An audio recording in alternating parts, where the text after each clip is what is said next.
عروہ بن زبیر نے خبر دی اور انہیں نبی کریم صلی اللہ علیہ وسلم کی زوجہ مطہر حضرت عائشہ صدیقہ رضی اللہ عنہا نے خبر دی کہ جس دن سورج میں خسوف گرہن لگا تو نبی کریم صلی اللہ علیہ وسلم نے نماز پڑھائی۔ آپ کھڑے ہوئے، تکبیر کہی، پھر دیر تک قرآن مجید پڑھتے رہے، لیکن اس کے بعد ایک طویل رکوع کیا۔ رکوع سے سر اٹھایا تو کہا سمع اللہ لمن حمدہ، پھر آپ پہلے ہی کی طرح کھڑے ہو گئے اور دیر تک قرآن مجید پڑھتے رہے، لیکن اس مرتبہ کی قرأت پہلے سے کچھ کم تھی۔ پھر آپ سجدے میں گئے اور بہت دیر تک سجدے میں رہے۔ پھر دوسری رکعت میں بھی آپ نے اسی طرح کیا۔ پھر جب آپ نے سلام پھیرا تو سورج صاف ہو چکا تھا۔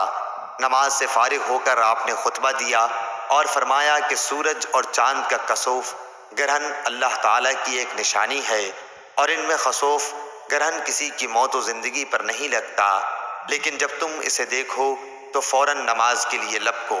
صحیح بخاری حدیث نمبر 1047۔